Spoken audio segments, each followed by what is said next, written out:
क्या लग रहा है? धोनी कोहली तो सिर्फ नेम है। करेक्ट, चलो फिर गेम दिखाते। আইপিএল নিয়ে নতুন উত্তেজনা। মুস্তাফিজুর রহমানকে আইপিএল থেকে বাদ দেওয়ার সিদ্ধান্তের পর দেশ জুড়ে শুরু হয়েছে নানা আলোচনা সমালোচনা। এমনকি নিরাপত্তা শঙ্কায় বাংলাদেশ ক্রিকেট দল ভারতে টি-20 বিশ্বকাপ খেলতে না যাওয়ার কথাও জানিয়েছে আইসিসিকে। এবার ইন্ডিয়ান প্রিমিয়ার লিগ ক্রিকেট খেলা বাংলাদেশের সম্প্রচার বন্ধ রাখতে টেলিভিশন চ্যানেলগুলোকে নির্দেশনা দিয়েছে তথ্য ও সম্প্রচার মন্ত্রণালয়। সোমবার টেলিভিশন চ্যানেলগুলোর কাছে পাঠানো এক চিঠিতে এই নির্দেশনা দেওয়া হয়েছে। চিঠিতে বলা হয়, ভারতীয় ক্রিকেট বোর্ড কর্তৃক আগামী ২৬ মার্চ থেকে অনুষ্ঠেয় ইন্ডিয়ান প্রিমিয়ার লিগ ক্রিকেট খেলায় বাংলাদেশের তারকা খেলোয়াড় মুস্তাফিজুর রহমানকে কলকাতা নাইট রাইডার্স দল থেকে বাদ দেওয়ার নির্দেশ দৃষ্টিগোচর হয়েছে।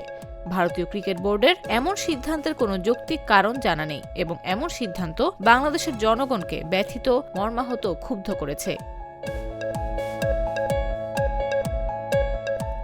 এ অবস্থায় পরবর্তী নির্দেশ না দেওয়া পর্যন্ত ইন্ডিয়ান প্রিমিয়ার লিগের সব খেলা এবং অনুষ্ঠান প্রচার সম্প্রচার বন্ধ রাখার জন্য টেলিভিশন চ্যানেলের শীর্ষ নির্বাহীদের নির্দেশনা দেওয়া হয় চিঠিতে।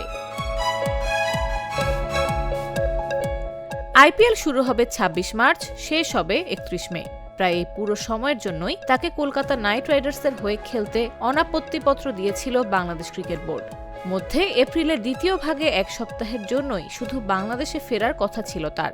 কিন্তু ভারতের ক্রিকেট বোর্ড বিসিসিআই এর নির্দেশনায় পুরো আসর থেকে মুস্তাফিজকে ছেড়ে দেয় কেকেআর।